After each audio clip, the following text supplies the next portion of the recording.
Affects the smooth running of the school, as we run the school solely on school fees. We therefore entreat parents to do their possible best to pay fees on time regularly to enable the school function well.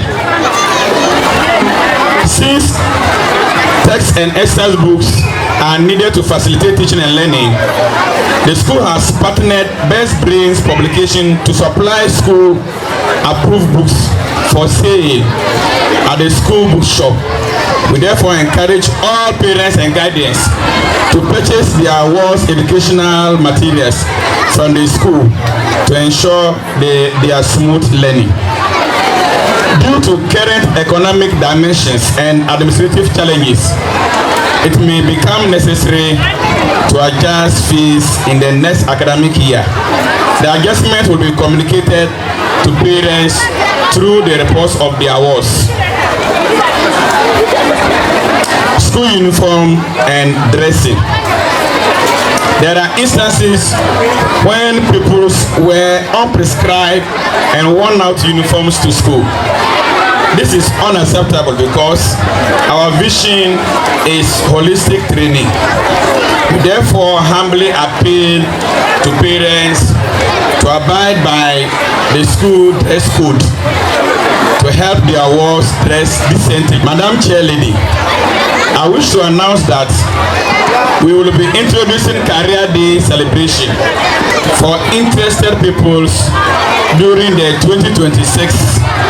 2026-2027 academic year. Please take note. Finally, I wish to reiterate that Rock Foundation Academy is poised to provide a serene environment for teaching and learning.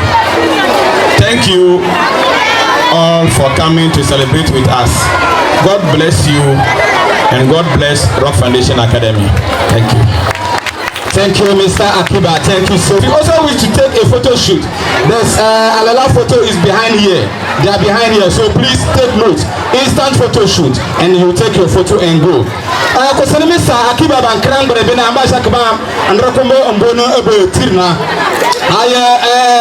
School be na bebe debiti mewule abu school kitripa school bi ko ke akaba ni 8 me awe 9 kamel kishe na ko wala bra kira sebe kamon den simbo samu so anshina membi na bewule abu school boko ba ko school ko bi na ko school mun na wra batama kitinan kikishe ko bi na bi tia wo fele hal krefi nu aya gmaya bra kira anka samu so bata penalty kuma la san ke fika ba ma tafika biya na kema na bamba so fenka kokoko ansi school na Kosana anante tise ana lasna muso.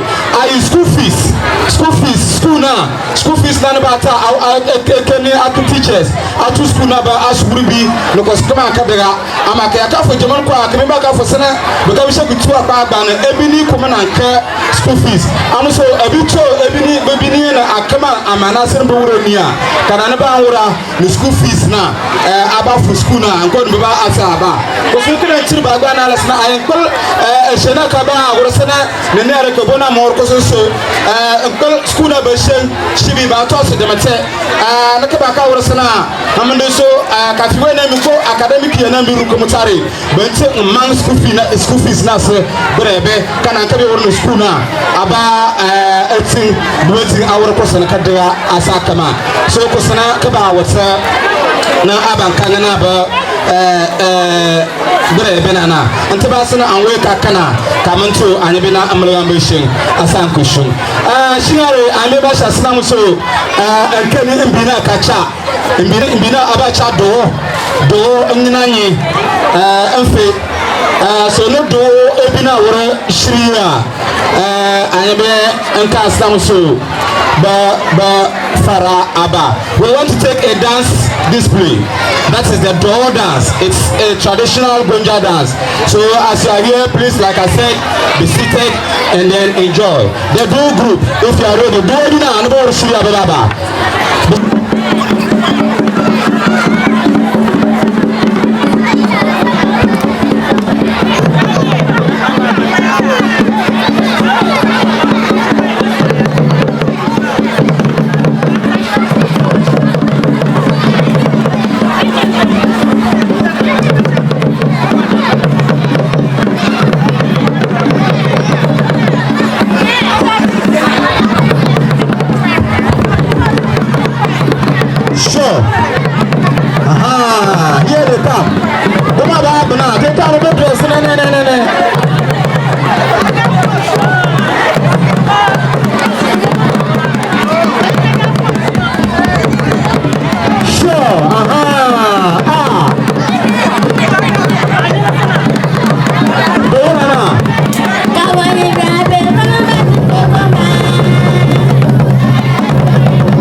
I would like to take poem recitation.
I am in a duty. The title of my poem is My Cat. I have a cat. My cat is orange. It has a long tail. The eyes are blue. It wants to run and jump. I love to play with cats. It makes me happy.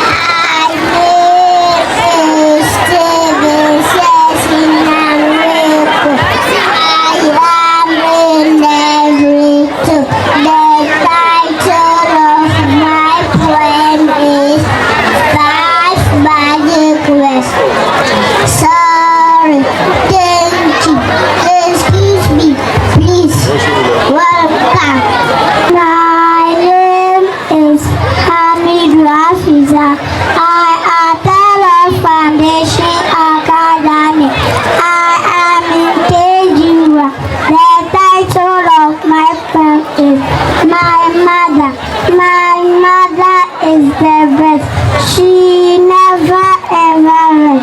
She wakes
The title of my poem is Children, Children, Children.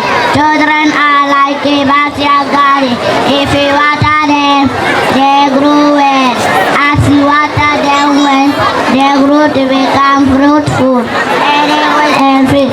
Parents, water your children by educating them.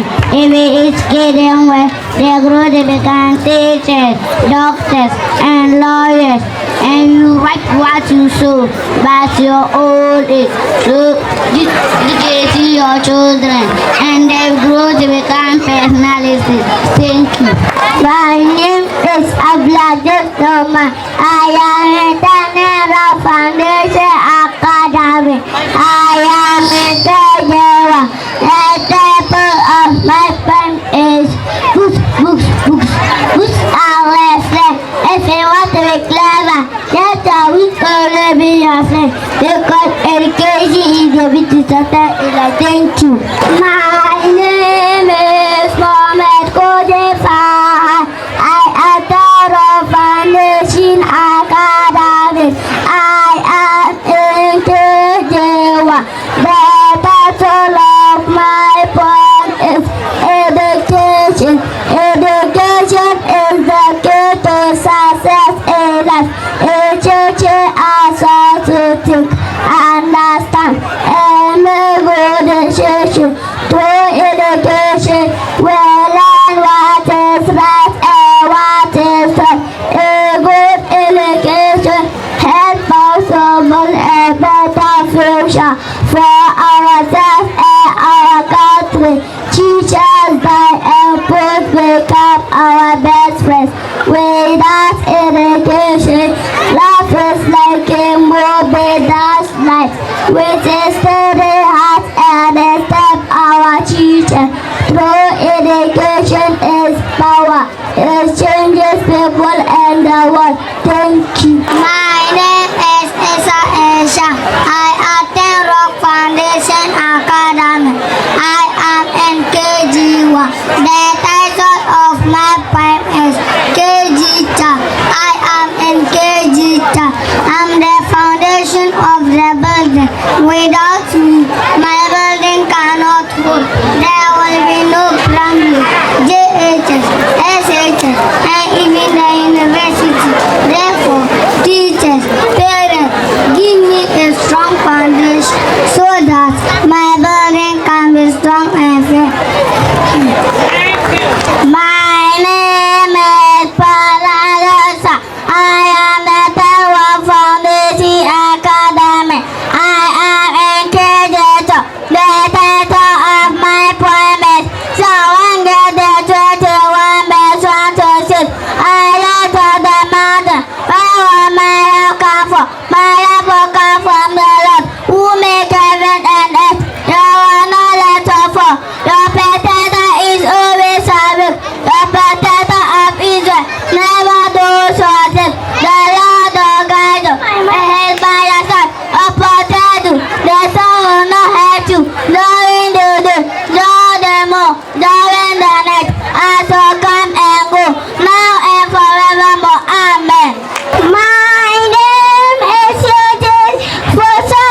is good manners. Good manners makes you great. Everyone's favorite. Make them part of your life. Follow this lovely advice. Always greet everyone you meet. Be sweet and polite. Never fight to get favor. Just for the help you receive with words of praise. Bring a smile to someone's face. Say sorry for a mistake. Do not say this good makes you great. Is Abdullah Fatima Napa. I attend Rock Foundation Academy. I am in class 1. The title of my poem is The Girl Child. The Girl Child. I am a seed planted in the soil color. In me life fruit that will last for generations to come. Fruit that can be either a daughter or a son, a man or a woman, a mother or father, a wife or husband. Nature me, do not torture me. Prune me, do not chop me. Love me, do not hate me. Give me wings to fly high like a bird, for I am the girl child. Thank you. My name is Baji Happy. I attend Raw Foundation Academy. I am in class 1. The title of my poem is I am a girl. I can fight. I am a girl. I can fly. I am capable for myself. My future is bright. I am flying with great spirit. My quest has different identity. I am flying with my wings openly, flying so high so no one can touch. Flying with my unspoken dream and to conquer the summit where no one can reach. I am a queen of my will. I should be heard and I need love to prove my skill. Save my future, respect my life. You need to introspect, then only I can survive. Thank you. My name is Damino Kasharauda. I attend Raw Foundation Academy. I am in class 2A. The title of my poem is My Teacher. Thank you, teacher, for reaching deep in me to find all I can be. Before I can see it myself, you never gave up on me. I have a future because of you. Thank you. My name is Abdulrazak Fauzan Namzoya. I attend Raw Foundation Academy. I am in class 2A. The title of my poem is Ghana My Happy Home. Ghana My Happy Home. Land of resources, land of mighty talent, research tolerance, justice and freedom. I will fight for the oh my Ghana. I will stand for the oh my Ghana. I will uplift my name in all I do. Justice and freedom. Thank you. My name is Salia Farida. I attend Raw Foundation Academy. I am in class 2B. The title of my poem is Health. Health is more important than wealth. For you can buy health. You can buy a lot of things. If you enjoy good health, these are no longer sunny. We have to nurture it. So our health will be our comfort. Thank you. My name is Angela Tejapa. I am in class 2. The title of my poem is Education. Beautiful and brilliant. I walk educated. I talk educated. I smile educated. I eat educated. Education. What else on earth can I compare to you? You change me from being a slave to master. You change me from wearing rags to weather skills. You change me from being travel to a good life. Oh, education, you are not heartless like Shwepam. You bring people from far ends together. Thank you. Benjando, Bibiano, where Babakar Bumina, Ayaka, a pitcher now. Benjando, Manado number, Animana Lucas and Water. Bomusana Wolfe, so I never call Benjana Babakar Bumbia, Ayaka, a pitcher now. Benjando, the summer, I will not be here, Binabakan, Bimita Tabumina, be a pitcher. Asankushun. The parents who are always taking their children to go and do the photo shoot, please, we are pleading with you. We are here for them. So please, let's give them time. When they finish, you can have them all day to take the photograph. At this time, we would like to take a Fulani dance. We would like to take a Fulani dance. Let me do another. I'm sure to Kenny, Unflame, Nubekacha, Uncle Rock Foundation break. And yet, you can cry. I get a one Anna Ramonfe. And could also, I even tell Flame, Nubekacha, then Kenny, Bokacha, but come Chana. Na anyebe matabamo asa kushon Fulani dance ebina no urushiria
I go now, but I say I don't know anymore. Now in they move me, they lead me, they go. I'm gone, when it's made up. Of course, no going back up. Non-stop, I'm 240. If you go, put on beauty. Standing raving, wanted all to eyes on the prize.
And you be having a team, my mama having china. I have decided to follow Jesus. I have decided to follow Jesus. I'm going back.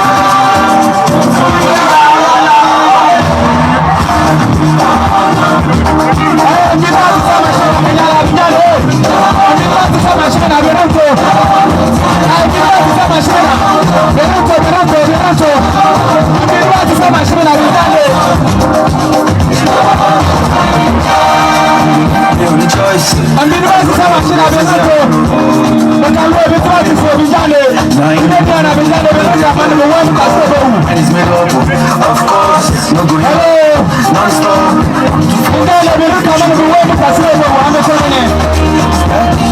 Wanted all to eyes on the prize. And he come to snatch me from his hand. If I just know why we reach back on the pool, that's why I follow. To follow Jesus, I have decided to follow Jesus. I have decided to follow Jesus. Don't turn back, turning back, turning back, no turning back. We'll come back, we'll come back.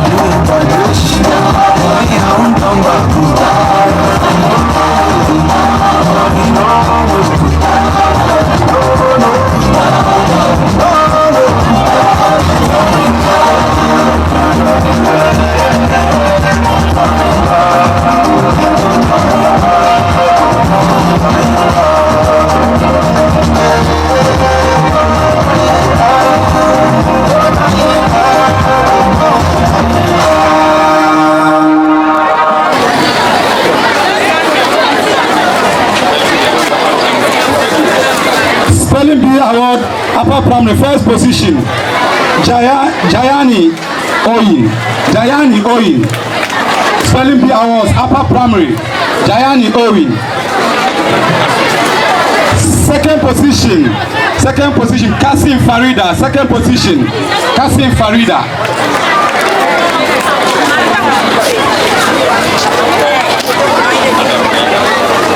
Third position,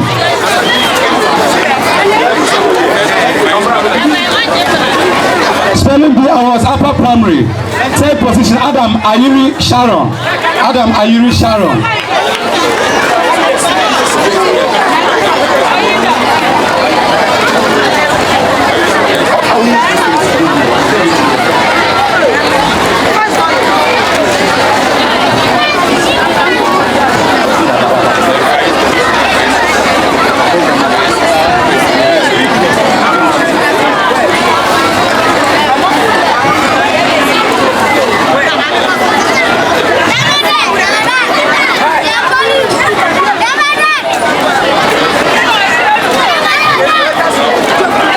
Spelling Bee Awards, lower primary, first position, Abdul Rauf Kamran.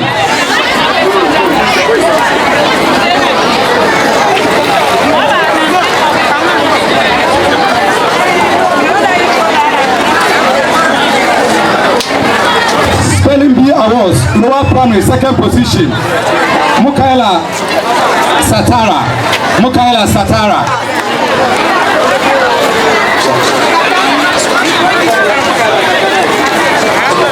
Mukaila.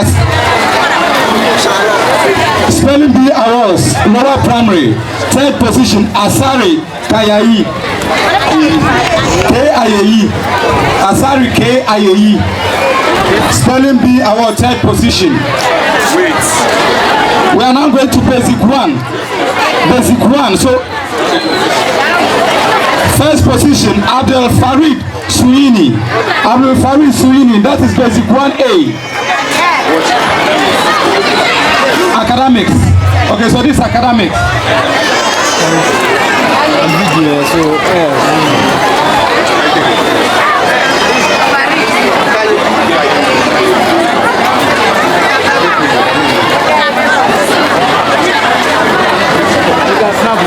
Kasim Farida.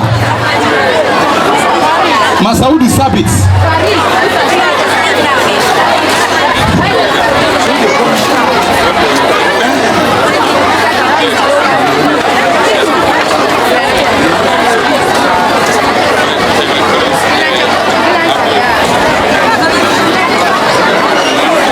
Second position, basic 1A, Giovanni Alelimato.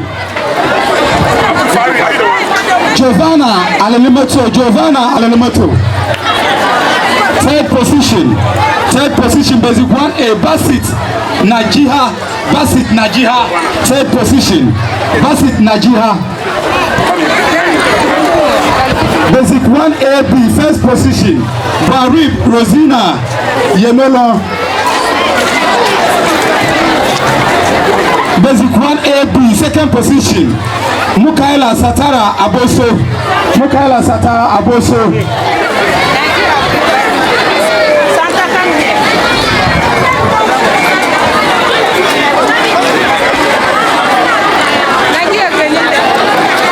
Basic 1AB, third position, Adoso Emanuela. Basic 1B, Mohamed Jaga Humera. First position, basic 1B, Mohamed Jaga Humera. Second position, 1B, Mwaji Happy. Second position, Mwaji Happy. Third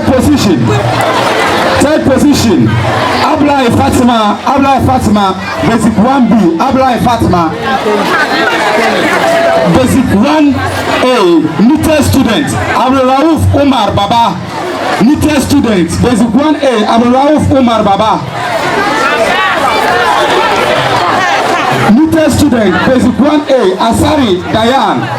Basic 1A, NITE student, Asari Dayan.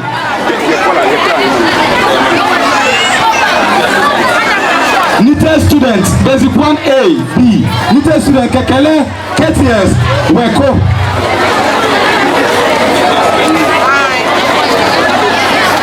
NITE students, basic 1A, B. Bavi Jovita.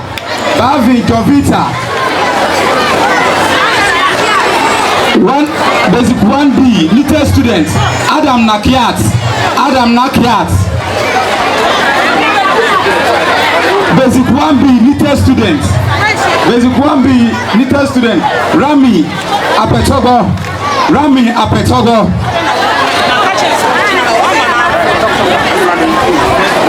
Basic 2A, first position.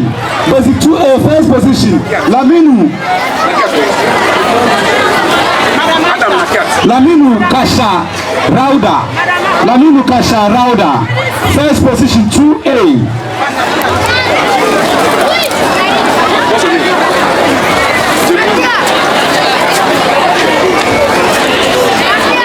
Second position, 2A, Achulo Akram Apuso. Basic 2A, second position. Boss. Third position, basic 2A, Mohamed Bimuka Mardia. Mohamed Bimuka Mardia. Little student, Abdurazak Faran Namzoya. Basic 2A, little student, Abdurazak Fauzan Namzoya.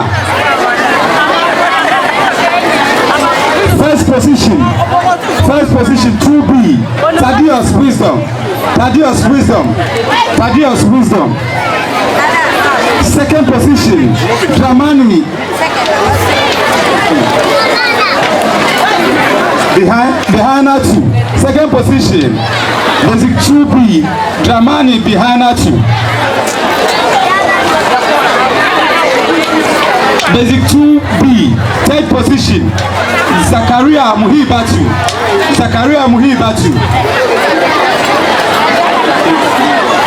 Basic 2B, little student, Thaddeus Wisdom again. Basic 2B, little student, Thaddeus Wisdom again. Thank you.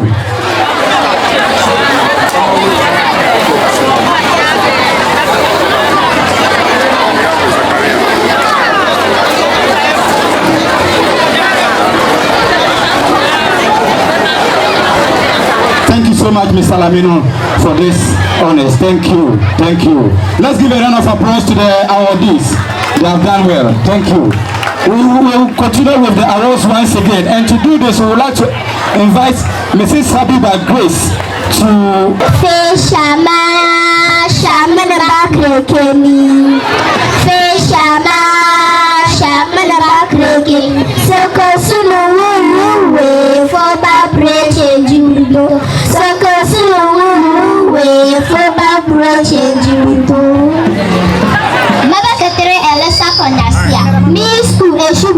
Foundation academic na uhu anatana maba engin pabakatar ala kawrin bismal pansia kabre mana ambrana amana na ambapal apple ko paina anyapal apple la meshana na ta ndor jak babakata na nas bimbe ishito babakata ndubu ku ali yang dor bakata de jakpa abramani ji alwe kan jakpa kepen bitan salamo natase ekotam jansa matma beora jakpa nana sinima beora jakpa nana jamba jokonto jakpa bi kreka se kase e bi kre egbe gegba lipe kenyingu nsi bumo nka bugo bomo ka jerga ndige manta ebiye oburu eye bako jakpa kablo kuchikiyendo nenchibu umpete kungishi urai umburu eye bako jakpa kablo kuchikiyendo nenchibu umpete umbulu eyilu njinu umwisham kadebe plebi tu opuso nu obuni yerga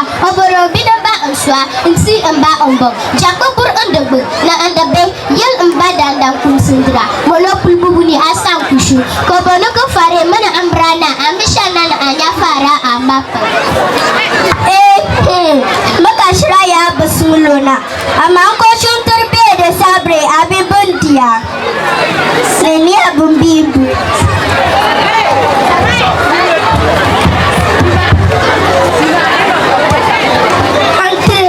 awo makebia odunso fechel fekebi dunso ukudi nana nokula mata akota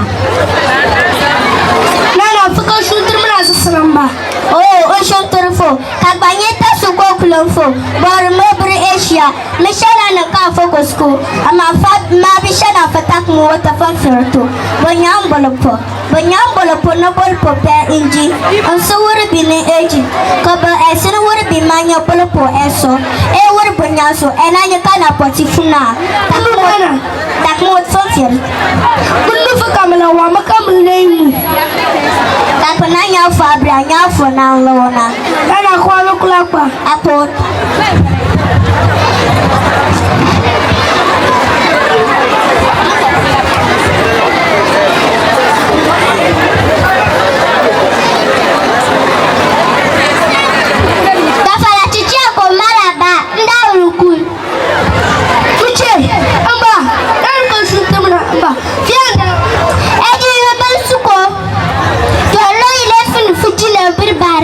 Azul barayala. Nana ko shuntar funa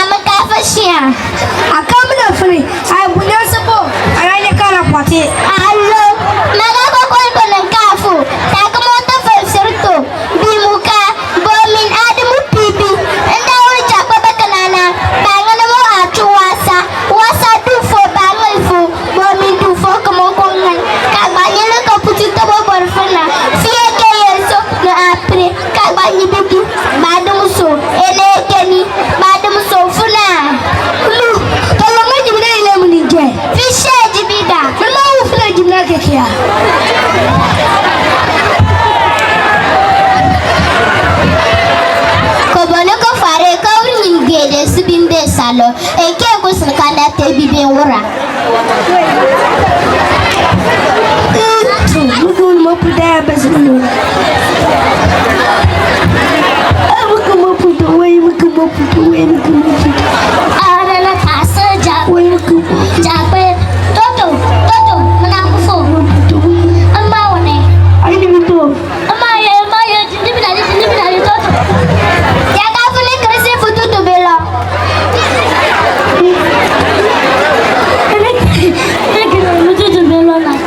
futu to bela so mene fumu ka be furna fumu ta fikina shisha lo shile musofi ale ka jan ke fuka mu ko so min churu chawo fusu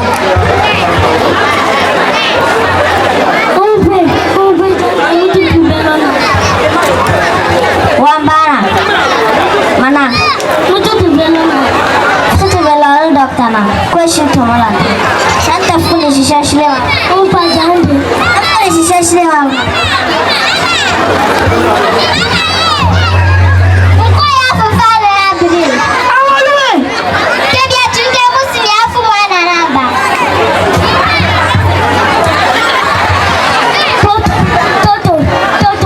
toto amamana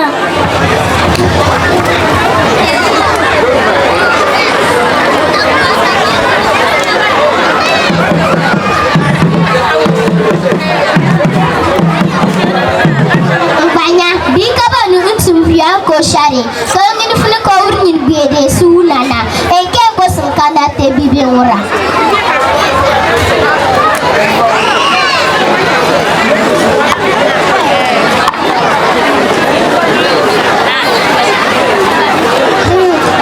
Jauh boleh anaya cumaka kan semua alam pria no tondu eteba kusuna kalau mana gebele para kane bi mun be ko ke shintembre amo kusa trambi tushitolona ambre jibina suboya na balo madabu keni nisukeni mutu tukadalo enekara ndabaka ndasana fakai fakana sudmesha to upa mutu tukadalo ndabaka ndasana fakai fakana shift mo flat muni mini bi lo mutu tukele ambre fakai fi bare bulbul ga manan faga bamla to fashion shile biya muke biya o wonasi na bi malaga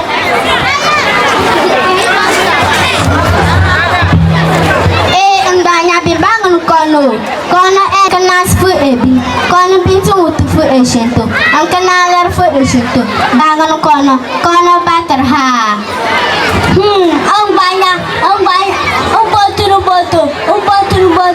botu na umule ile nsinja saja nifuka ya muto kuda putu bichampala fubantu dale umbushumi yege funanta nji umbushumi dansina wato koduma nino shu yotu lancha bobu murko banna meyiso ene fikaluwe kiyoshe bijempo sakaje bal amanishi kuroguru fana yo wono furboru kawuru musina atupla kachuela apil bro lomo kachuela apil bro lomo kachana kebek pia mutu apil bro kana kama kunyaye banyak ikono aloha banyak anta amba kala ambala lalwe sabo mini lebe kreke yikubu oko ruwe na faba bre chenju fe shama shamun bakreke fe shama shamun bakreke yi sanko sunu wuluwe faba bre chenju to sanko sunu wuluwe faba bre chenju to fe shama shamun bakreke yi fe shama shamun bakreke yi sanko sunu wuluwe faba bre chenju to makatare ala amidu hana tubore mala kawunin bedese ashi apelato mukum mapunto makatare ele edre somenahel melo anene eshi apelato bonyambolpo baba katare ele zakare awibatu mal enu wujo eshi apelato baba katare ele yahaya idatu mal enu owotu botu eshi apelato baba katare ali ibrahim farid mal agrmanya do eshi apelato ding baba katare ele abdullah zuya melo kawuni bere speak ebi eshi apelato ana na taseja baba katare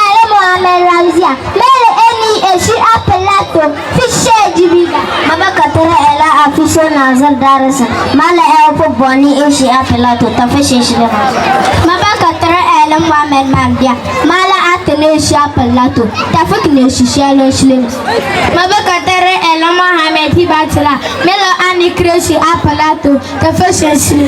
Mabaka Elasa Panasia, Manasa Aboya Esi Apelato, Besani Umbu, Nachadaka, Larkoba, Milbi.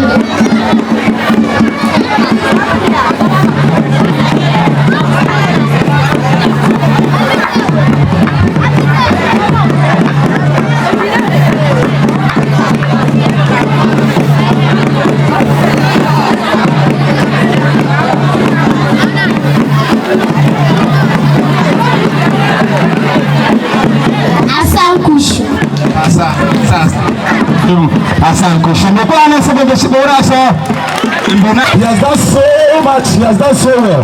We got aggregate 50. Best student, Buipe second. Best student from Rock Foundation Academy, and we are proud of Mr. Tontron Yusuf Paul. At this time, we would like to call the former DC to do this presentation. The school is giving a token to Mr. Tontron Yusuf Paul. So we would like to invite the former DC, Honorable Salia Kamara, to do the presentation on behalf of the school. Thank you.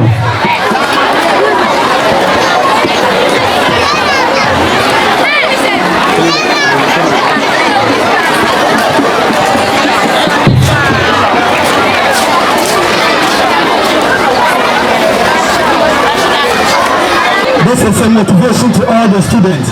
Lebo kusina manta sare, ko school biko ada wafo, mukotala Tontron Yusuf Paul.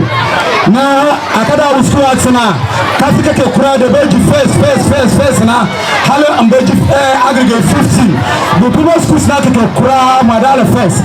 The kasabe bombu DHS bensulwe. Na school na kansina mso kada bikema kura mo. Kombo kura. Never tell to envelope to until say I'm going to be na munina.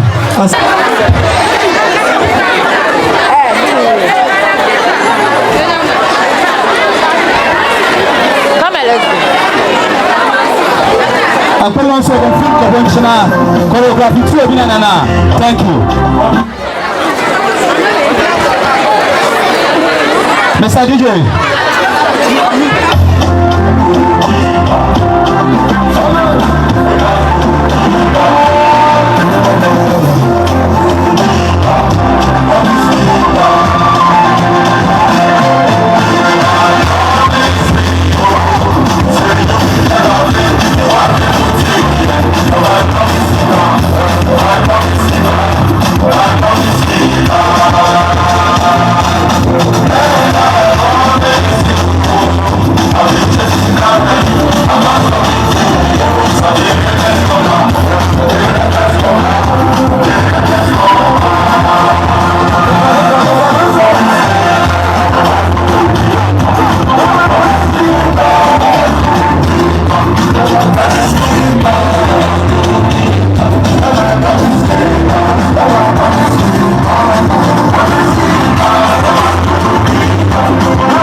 We are workers fighting for our nation.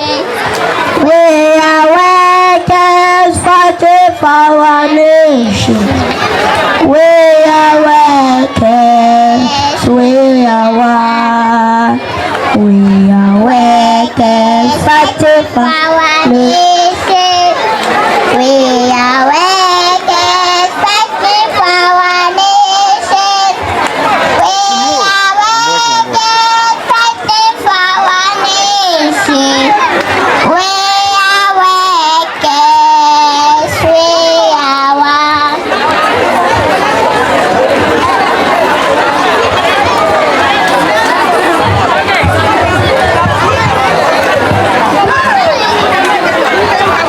Last time, greets.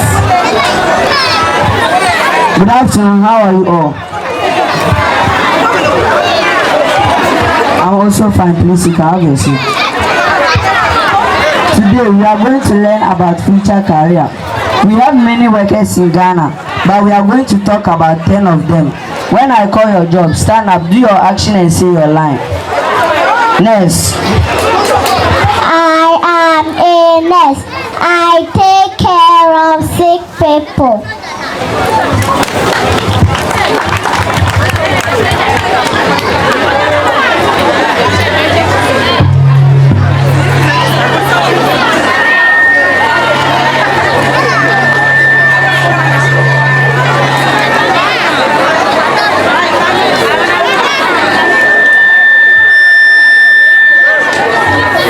Don't worry, you'll be fine.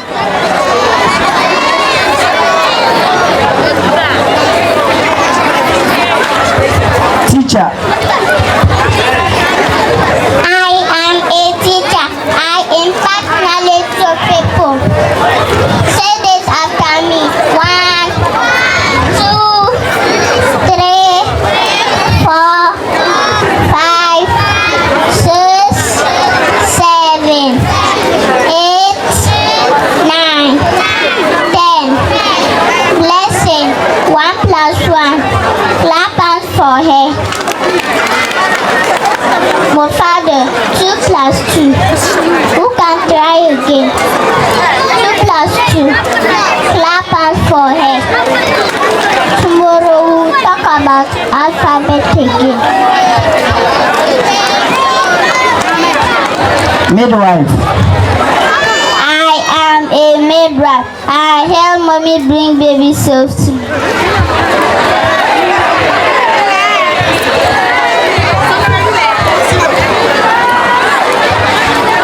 Push.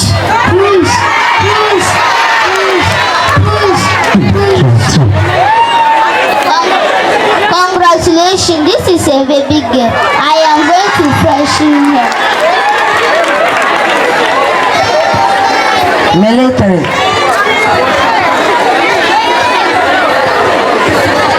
I am a military. I protect Ghana's borders. Hey, Masa Kabasi.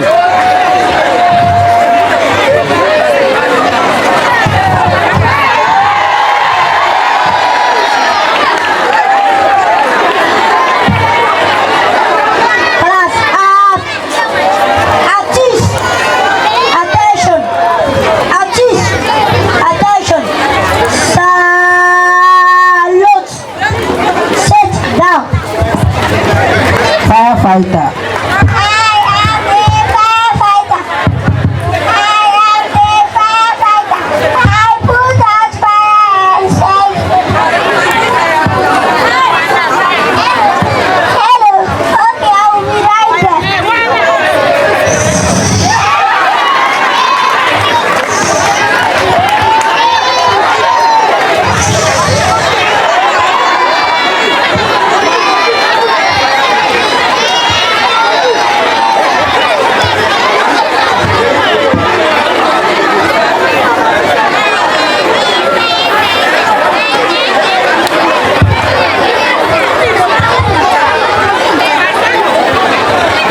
Doctor.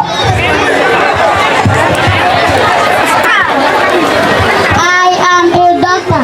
I treat sick people to get better again.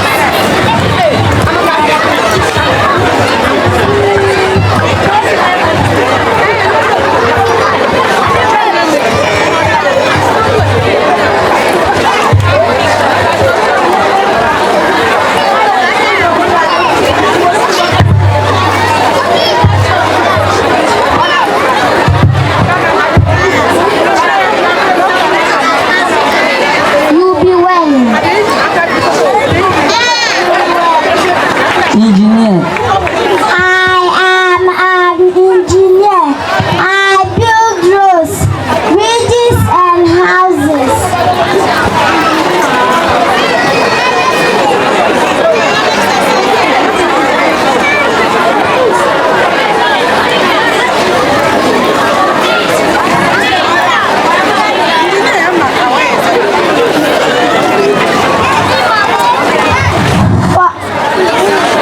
Four by four. Footballer.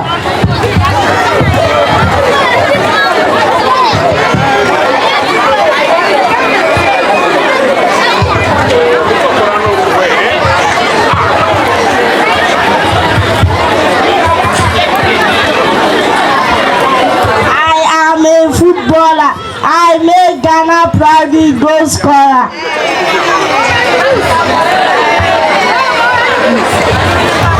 Goal blaster. Lawyer. I am a lawyer. I help people know what is right and fair. Order in court.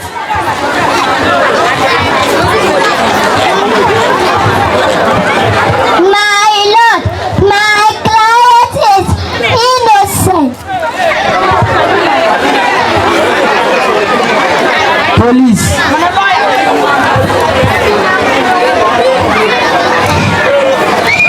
I am a police. I maintain law and order in the community.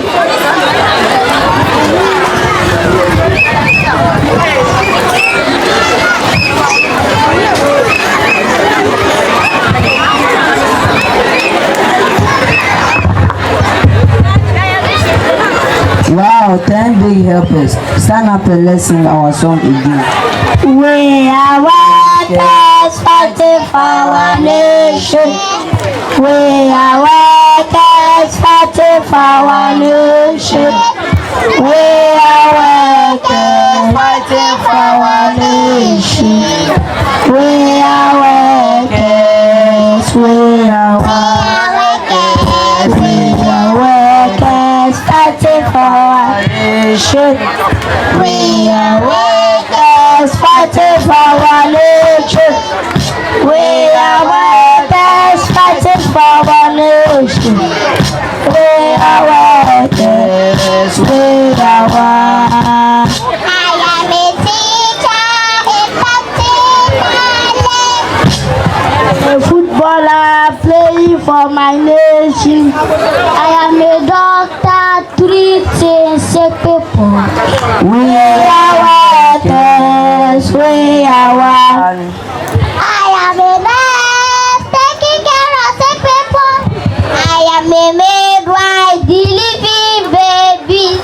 I am an engineer building houses.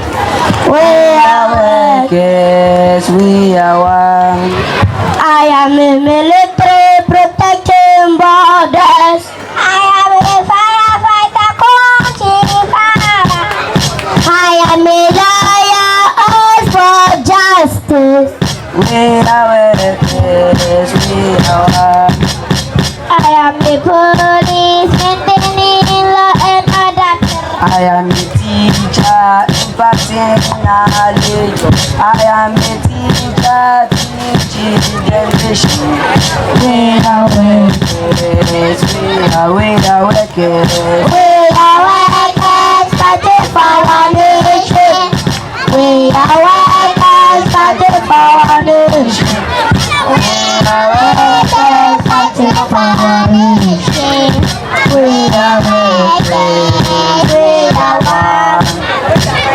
My name is Saka Yusuf. I am the class teacher. My name is Mohamed Jaga Humera Amadou. I am the My name is Samuel. I am the footballer. My name is Anida Cornelius. I am the doctor. My name is Abel Blasen. I am the nurse. My name is Abdul Basit Naji. I am a midwife. My name is Sinu Sahib. I am the. My name is Mustafa Mufadal. I am the military. My name is Abdul Kalim. I am the firefighter. My name is Darishemima. I am a lawyer. My name is Mommy Ibrahim Idaya. I am the police. Thank you. Thank you. Thank you so much. Let's give them a applause once again. Can I play Ano and 7 more?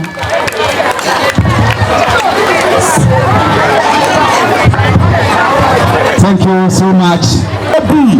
Nakabala self-ban fuka mu ka tire na ma ba jande bituma so ko sinabi so na binjande na wurmuna Nazirwa first position Ayuba Abdul Matin.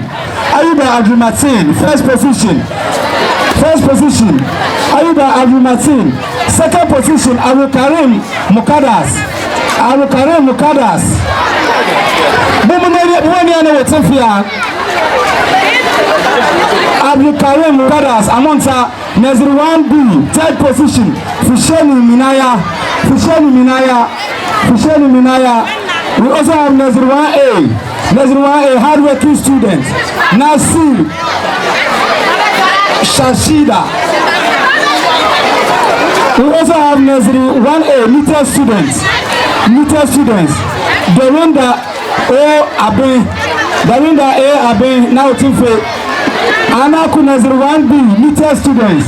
Average B Nelson. Average B Nelson. This is here.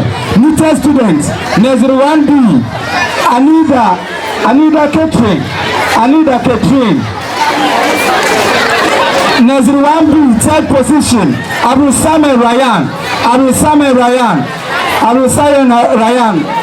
We go to Naziri 2A. Naziri 2A. Naziri 2A first position. Rafiz Zofao. Rafiz Zofao. Second position. Idris Soiba. Second position. Naziri 2A. Naziri 2A third position. Ilyas bin Shamima. Naziri 2A little student. Abalo Elom is the little student. Naziri 2B first position. Naziri 2B first position. Stephen Sesame. Welcome. Stephen Welcome Sesame is the first position. He's the first position for Naziri 2B. Naziri 2B second position. Sapak Madia. Naziri 2B second position. Naziri 2B third position. Smaila Nadrat third position. Little students. Naziri 2B Sayi Yunis.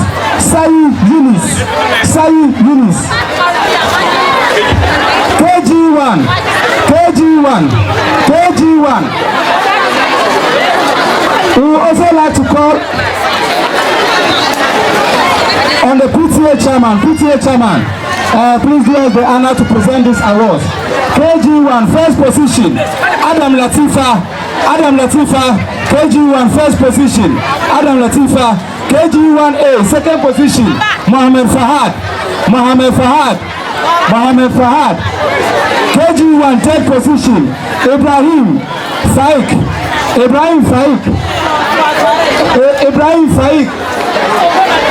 KG1B first position.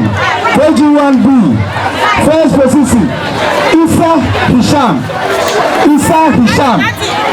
KG1B first position. KG1B second position. Al Salim Abdul Haq second position. KG1B third position. Mohamed Musa. Mohamed Musa. KG2A, first position. KG2A, first position. Omar Haruna Hidaya. KG2A, second position. Mustafa Farida.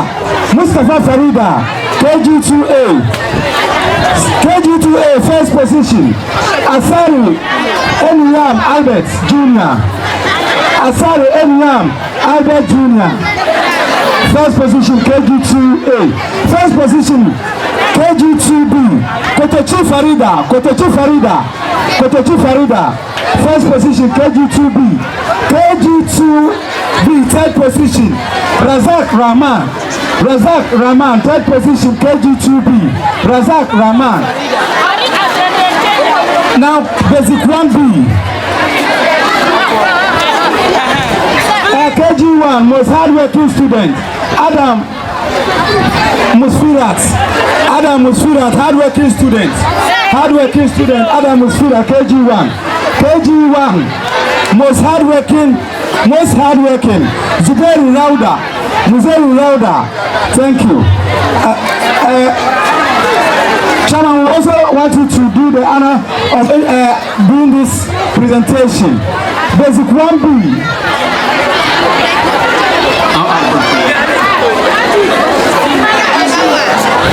Thank you. So we'll end our work here and continue with the program. Please be seated.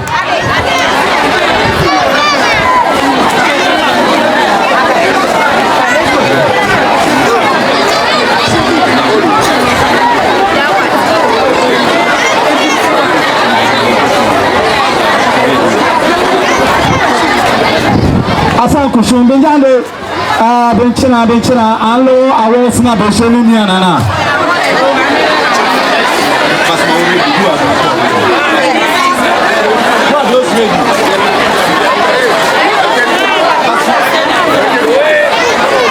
Teachers, fellow colleagues, the motion before the house today is, and I quote, the presence of the Europeans in Ghana has brought more harm than good, unquote. Arguing for the motion are Principal Speaker Mohamed Mustakima, her supporting Speaker Adam Fati, and their summarizer Latif Rauda.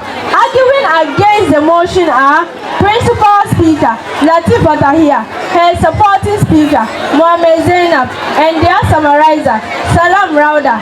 Ladies and gentlemen, with a hand of applause, let's welcome the Principal Speaker for the motion, Mohamed Mustakima.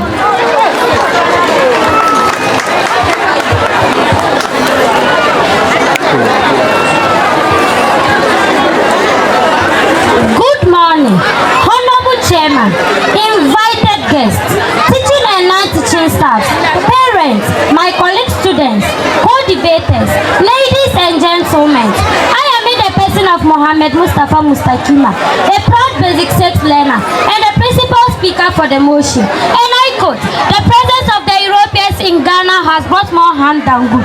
Unquote. I rise before you today in a heavy heart, but a clear conscience to propose the motion that, and I quote, the presence of the Europeans has brought more harm than good. Unquote. We gather here today, not merely to win a rhetorical contest, but to win the soul of a continent.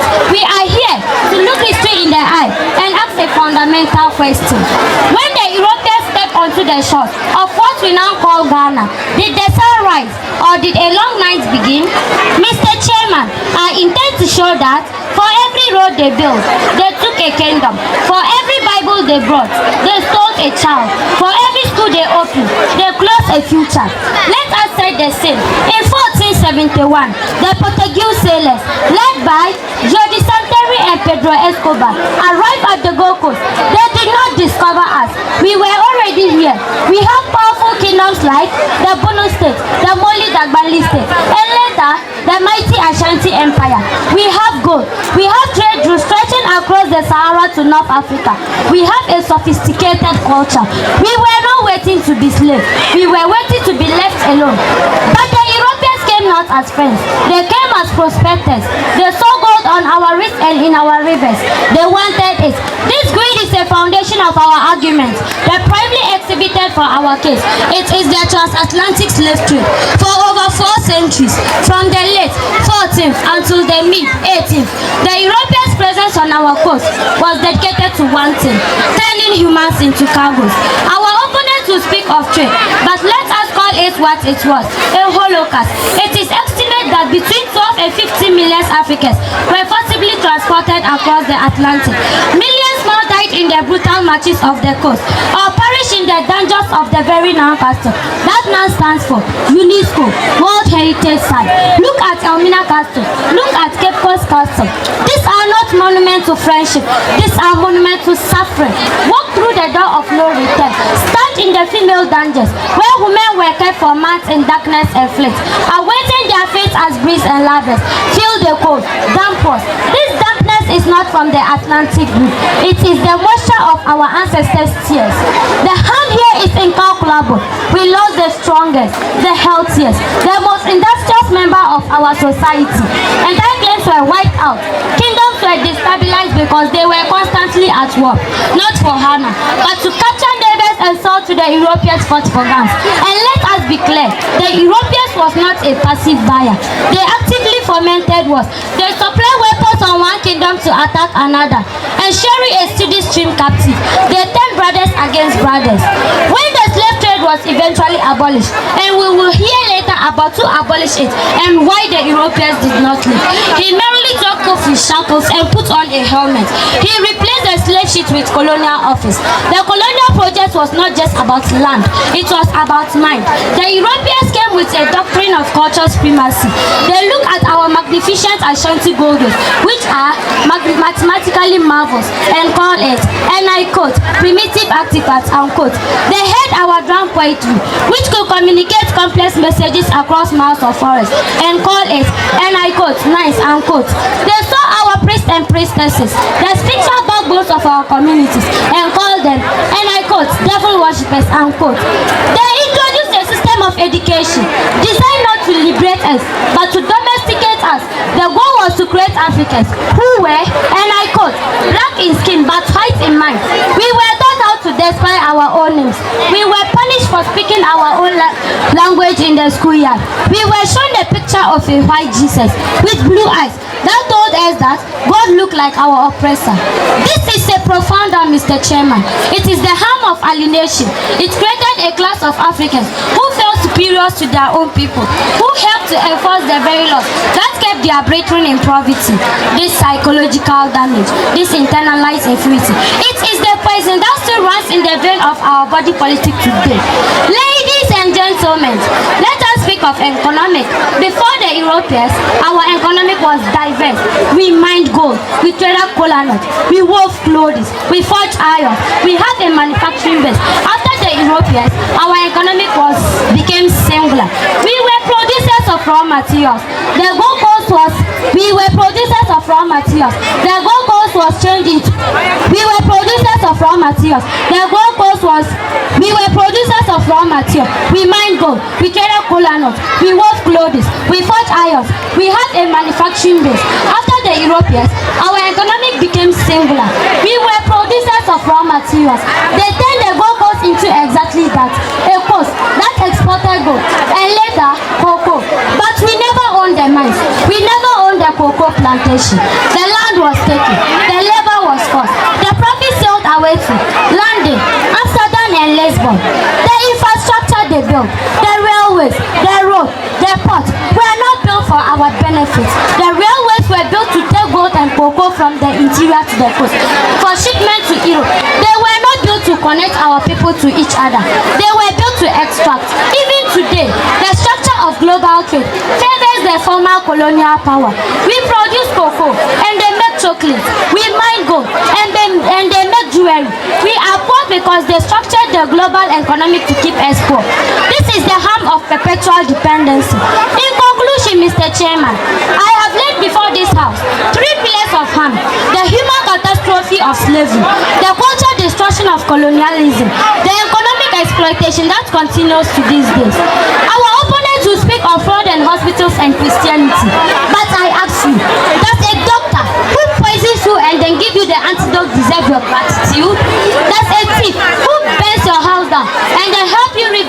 deserve your praise.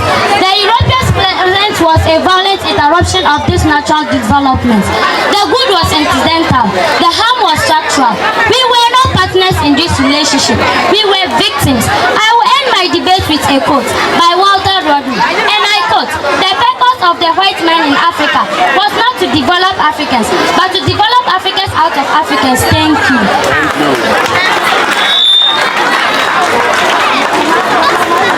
Gentlemen, with a hand of applause, let's welcome the principal speaker against the motion, Latif Patahia. Good morning, Honorable Chairman, invited guests, teaching and non-teaching staffs, parents, my colleague students, co-debaters, ladies and gentlemen. I am in the person of Latif Patahia, a proud but seven learner and a principal speaker against the motion. And I quote, "The presence of the Europeans in Ghana has brought more harm than good." Unquote. I stand before you with respect for the pain my colleagues has interpolated, but also with a firm resolve to oppose the motion that the presence of the Europeans in Ghana has brought more harm than good. Unquote. History, like life, is complex. It is a tapestry woven thread of both darkness and light. To focus only on the dark thread and declare the whole cloth evil is to blind ourselves to the full picture. We acknowledge the sins of the past, the greed, the violence, the exploitation. We condemn them without reservation. We also acknowledge that God, in His divine sovereignty, is able to bring good out of evil. He can raise straight with crooked lines. Before the arrivals of the Europeans, our ancestors lived in isolated pockets. Yes, they were great kingdoms, but that was also constant intertribal warfare. The strong grew on the weak. There were no hospitals, no schools, no written language, and no unified legal system. Life was as philosopher Hobbes described it, and I quote, "nasty, brutus, and short." Unquote. The arrivals of the Europeans, for all its flaws, connected us to the wider world. It ended our isolation and began a process of integration that will eventually lead us to the birth of a nation. Mr. Chairman, my first point is the gift of formal education. Before the missionaries came, our history was preserved orally, while oral tradition is valuable. It is also fragile. When an elder dies, it was as if a library had burned down. The Europeans introduced printing press and written word. They established the first school, the Basel mission, the Western mission, the Buipe mission. These religious groups built schools in the nooks and crannies of this country. They taught our grandfathers and great-grandfathers how to read and write. They translated the Bible into three, Ga and Ewe, preserving our language in written form for the first time. Mr. Chairman, I would like to ask my opponent this question. Who are doctors saving our lives in the hospitals today? Who are lawyers arguing cases in the courts? Who are engineers building roads? They are all products of that same education system. Mr. Chairman, you cannot drink from the well and then curse the one who dug it. My second point addresses the spiritual realm. Before Christianity, our ancestors lived with fear.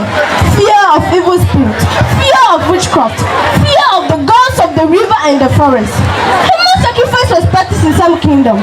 The killing of twins, considered abomination in some traditional societies, was common. The weak and the disabled were often abandoned.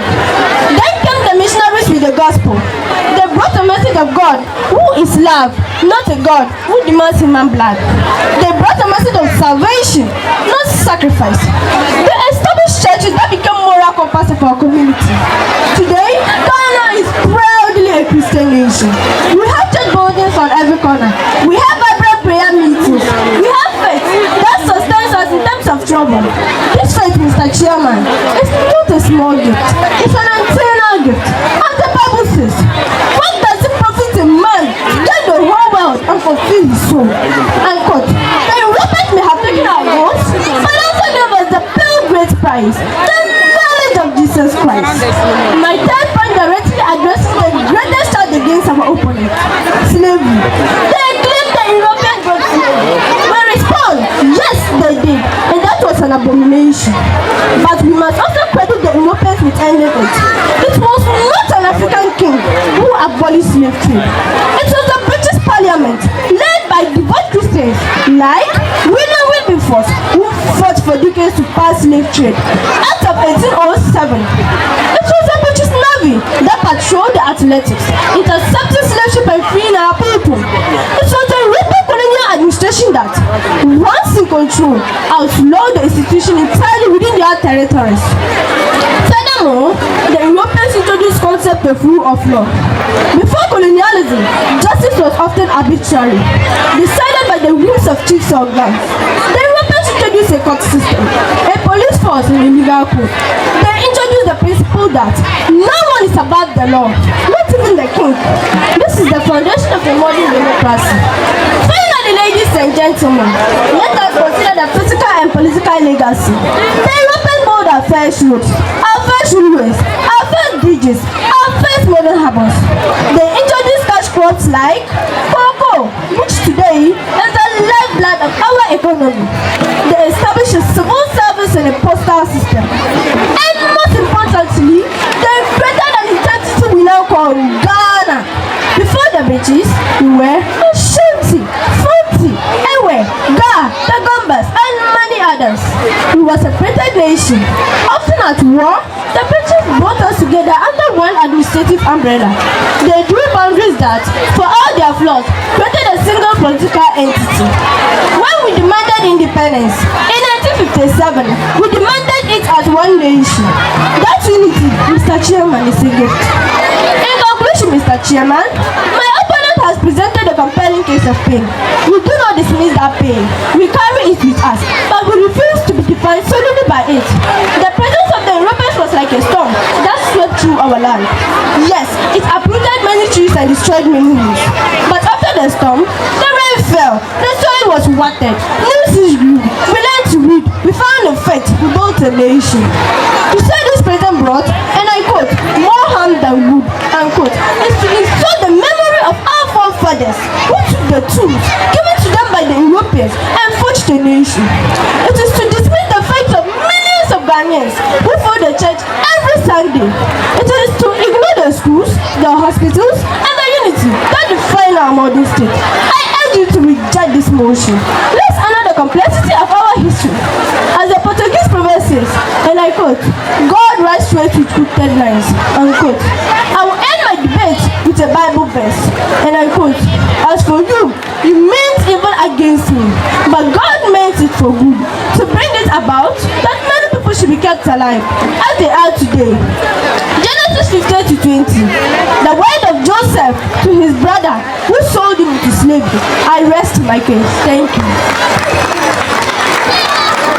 Gentlemen, with a hand of applause, let's welcome the supporting speaker for the motion, Adam Fati. Good morning, Honorable Chairman, invited guests, teaching and non-teaching staffs, parents, college students, co-debaters, ladies and gentlemen. I am in the person of Adam Fati, a proud business learner and the supporting speaker for the motion. And I quote, the presence of the Europeans in Ghana has brought more harm than good. Unquote. Mr. Chairman, I would like to say a very big thank you to my principal speaker for laying such a strong foundation. She has spoken about the slave trade, the cultural destruction, and the economic exploitation of the colonial era. I rise now to build the upper floor of this argument by examining and lingering the effects. I intend to show that the harm did not end with independence. In 1957, it continues till this very day. My first point addresses the mind. The greatest tragedy of the Europeans' presence was not the gold they took, but the software they stole. Colonialism is not just a physical occupation, it is a psychological occupation. The European system of education and governance was designed to make us believe that everything African was inferior. This created what the philosophers Franz Fanon called, and I quote, the colonized mind, unquote. We began to prefer European skin, European hair, European name, and European language over our own. We looked at our dark skin and saw ugliness, and looked at our kinky hair and saw something to be tempted or relaxed. We call our traditional priest, and I quote, juju men, unquote. What we call the European priest, and I quote, men of God, unquote. This is a deep harm, Mr. Chairman. It is the harm of self-rejection. It is why even today, skin bleaching is an epidemic in our country. It is why we flock to buy foreign products while neglecting our own locally made goods. It is why we name our children Sarah or George, but instead to give them beautiful names like Baresa or Mapuchi, because we fear they will send us backwards. The Europeans taught us to hate ourselves, but we learn to fully unlearn that lesson. Mr. Chairman, my second point moves from the mind to the economy. My colleagues on the other hand have spoken of the exploitative structure of the colonial economy. But I'm here to tell you that structure still remains in place today. We call it neocolonialism. I know my opponent will ask, what is neocolonialism? It is the control of a country's economy by foreign power, not through direct political rule, but through economic manipulation. After we gain our flag and our anthem, we discovered we did not gain our freedom. The European companies that owns our mines simply change their names. The banks that controls our mines remains in foreign hands. Today, we are still exporting raw materials. We send our cocoa to Europe and they sell us back chocolates 10 times the price. We mine our gold and they sell us back jewelry. We cut our timbers and they sell us back furnitures. We are like the man who sells his yam at the farm gate for a pittance and then buys them back already cooked at the restaurant for a fortune. And when we try to change the system, when we try to build our own industry, we are blocked by the International Monetary Fund of the World Bank, dominated by the very European power that colonized us. They force us to devalue our currency, to remove subsidy on food and fuel, and to open our market to cheap import that kills our local industry. Ladies and gentlemen, my third point concerns of the political geography of Africa. In 1884, at the Berlin Conference, the European power sat around a table in Germany, carved up Africans like a cake. They drew settlers on the map, paying no attention to the ethnic groups, kingdoms, and cultural boundaries that had existed for centuries. They put them away in 3 different countries, which are Ghana, Togo, and Benin. They split the Moti and the Dagombes. They kept traditional enemies in the same country and kept traditional allies in different countries. They created nations that were not nations at all, but artificial construct designed for administrative convenience. Ladies and gentlemen, I will end my debate with a quote from James Baldwin. The most dangerous person in every society is the man who has nothing to lose. Thank you. I rest in my case.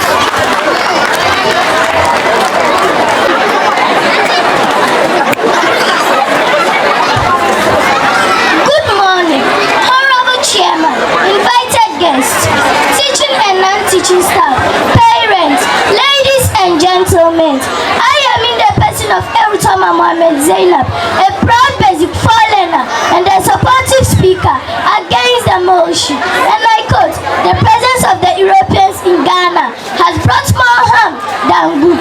Unquote. Mr. Chairman, I am honored in support of my principal speaker, who has eloquently laid out the positive contributions of the Europeans' presence. I rise now to deepen that argument, to provide specific example, and to show that the foundation she made was solid and unshakable.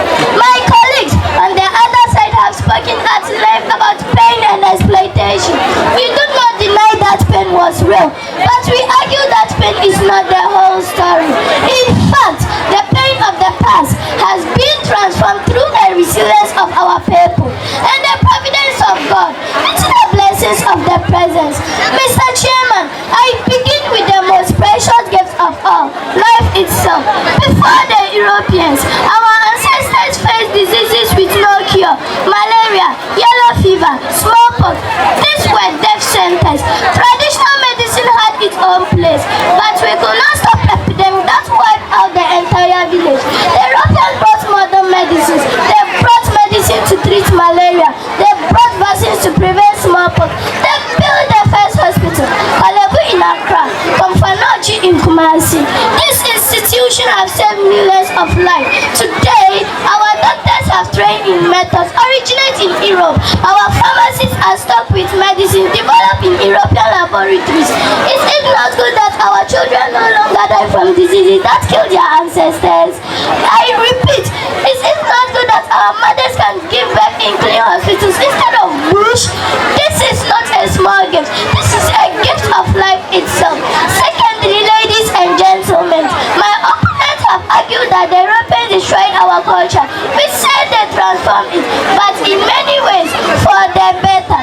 Christianity changed all that. The missionaries preached the sanctity of all human life. They established orphanage for abandoned children. They fought against the killing of twins. They taught that all people, regardless of their physical condition, are created in the image of God. Without European education, there would have been no Kwame Nkrumah. Without European political ideas, there would have been no Convention People's Party.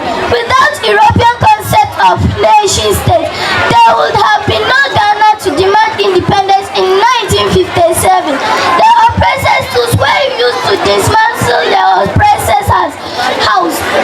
In conclusion, Mr. Chairman, I have spoken of good, I have spoken of harm, I have spoken of medicines, I have spoken of cocoa that feeds life, I have spoken of beans that feed our nation.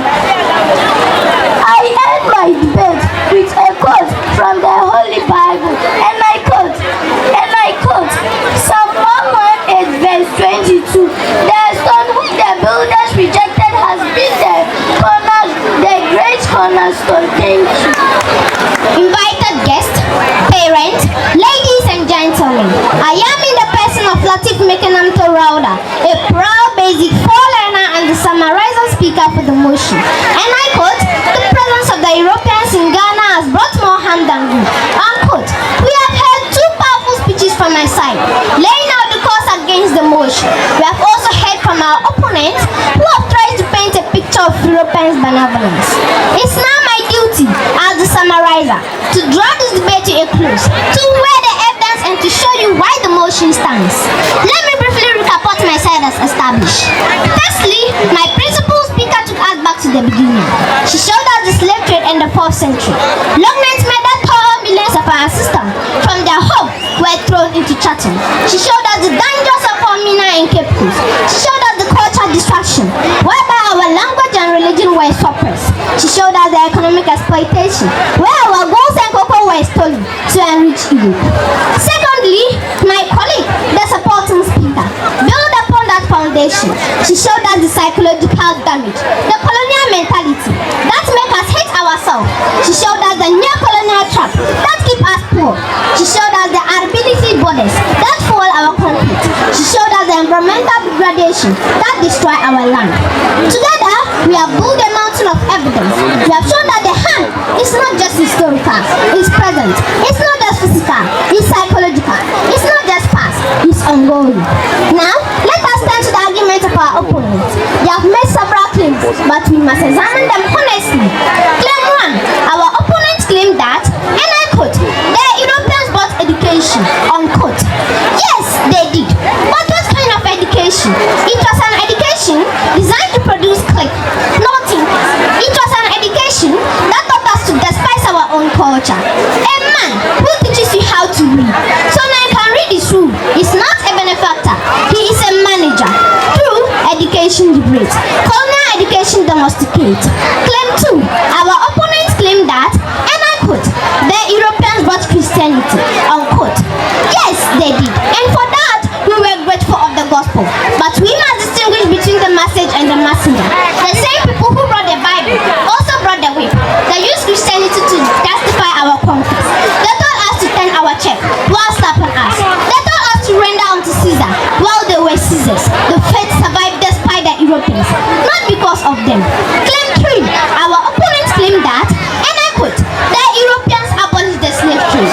They abolished it only when it was no longer profitable, and only after they had already devastated our population.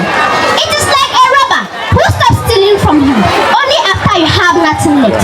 Let's not forget that it is the Europeans who started it. They were the buyers. If there is no buyer, there is no seller. Claim 4, our opponents claim that, and I quote, the Europeans built infrastructure. They built infrastructure to extract our resources, not to develop our communities. A river who they go from Kumasi to the coast benefit the owner of the goods, not the farmer who lands the railway crosses. The road led to the mines, not to the hospital. The ports were for exporting, not for importing our own goods. Claim 5, finally, our opponents claim that, and I quote, the Europeans unified us into Ghana. Mr. Chairman, they unified us into a colonial administrative unit, not a nation. They threw different ethnic groups together and accept us to get along. And when we don't, they blame us for being, and I quote, tribal, unquote, a nation built on falsehood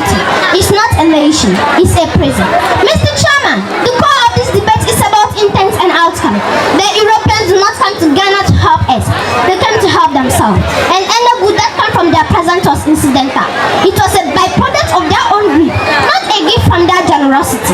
Imagine a man who breaks into your house, steals your television, your jewelry, and your money.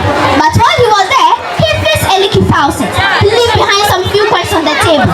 When the police caught him, he said, and I quote, "But I fixed your faucet. I left you money. I did more good than harm." Unquote. Will you accept that? Of course not. The harm of breaking an engine outweighed the good of the fact that Europeans present was not a breaking an engine of a continent. The roads, the schools, the hospitals, these were the leaky faucets. The slavery, the exploitation, the cultural distraction, these were the stolen treasure. Ladies and gentlemen, our opponents have asked us to be balanced. They have asked us to see complexity. But Mr. Chairman, there are some things not complex. There are some things that are simply wrong. Enslavement of millions is wrong. Destruction of cultures is wrong. Exploitation of a people is wrong. Creating a global economic system designed to keep us poor is wrong. No amount of roads, railways or churches can wash away the blood. The good that came was small, accidental and self-serving. The harm was massive, intentional and enduring. I ask you, ladies and gentlemen, to look at the evidence, look at the castles, look at the poverty, look at the skin bleaching creams in our market, look at the foreign companies mining our gold while our people suffer. And then ask yourself, did the Europeans present bring more harm than good? The answer is clear. It is a resounding yes. I'll end my debate with a quote from an African proverb. And I quote, "Until the lion learns to write, every story will glorify the hunter." Unquote. Mr. Chairman, we are the lions and we are finally writing our own story as some issue. Ladies and gentlemen, with a hand of applause, let's welcome the summarizing speaker against the motion.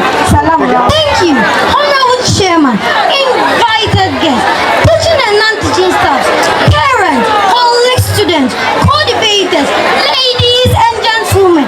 I am in the person of Abdul Salam Rauda Iwani, a proud basic sus learner and the summarizer speaker against the motion. And I quote, "The presence of the Europeans in Ghana has brought more harm than good." And God, we have reached the end of this intellectual journey. We have had passionate argument from both sides. We have heard of dangers and chains. We have heard of schools and hospitals. We have heard of pain and of progress. Now, it is my duty to sift through the evidence, to weigh the arguments, and to present to you the final case for the opposition. Let me begin by addressing the fundamental flaw in my opponent's case. They have presented a narrative of pure victimhood. In their telling, the African was a passive recipient of European evil with no agency, no resilience, and no ability to transform bad situations into good outcomes. This narrative is not only historically inaccurate, it is deeply insulting to our ancestors. Our forefathers were not merely victims. They were negotiators, traders, warriors, and eventually nation builders. They took the European present and they shaped it. They took European Christianity and made it their own, creating vibrant African expressions of faith. They took European political structures and adapted them to create a stable democracy. My opponents have treated our ancestors as if they were children who could only receive her, never create good. We reject that.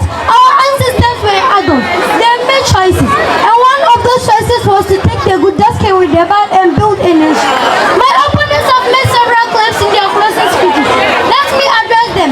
Firstly, on the slave trade, they have focused heavily on the slave trade, and we agree it was evil.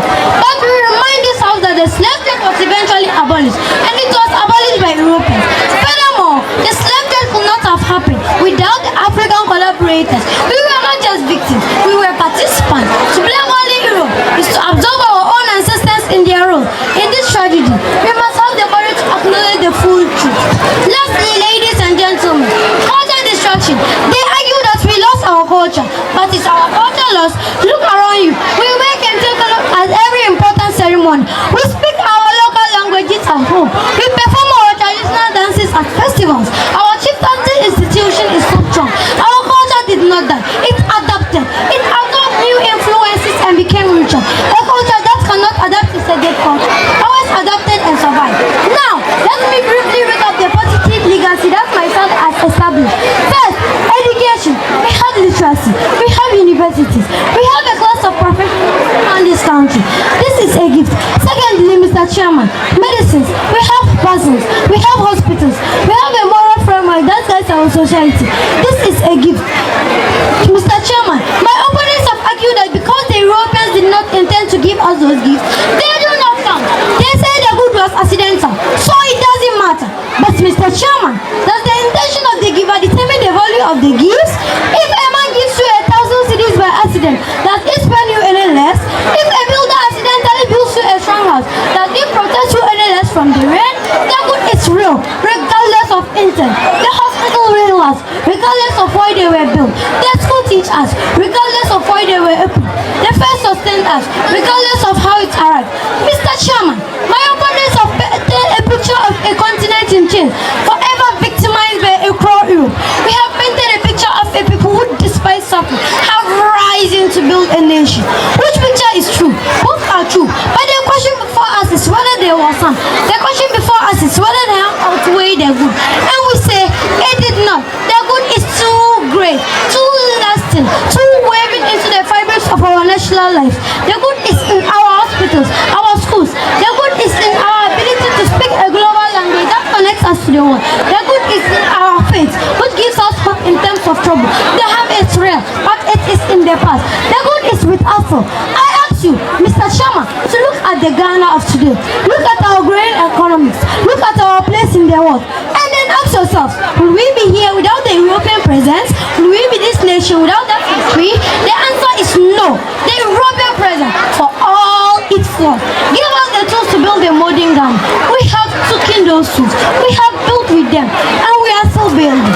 I urge you to reject this motion. Let us not dishonor our own history by denying the good that came with the bad. I will end my debate with a quote from one of our great leader, Dr. Kwame Nkrumah, and I quote, "I am not an African because I was born in Africa, but because Africa was born in me." Thank you.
Good morning, Mr. Chairman, District Chief Executive, District Director of Education, the proprietor and proprietress, the head teacher, teaching and non-teaching staff, parents present, ladies and gentlemen.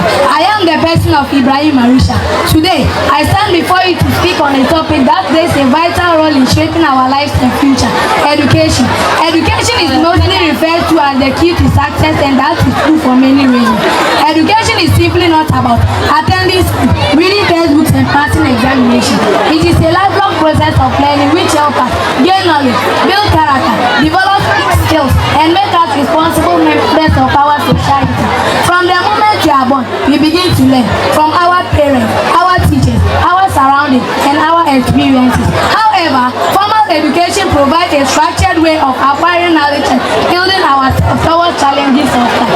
It helps us understand subjects like science, mathematics, language, history, and the technology which help us know better of the world around us.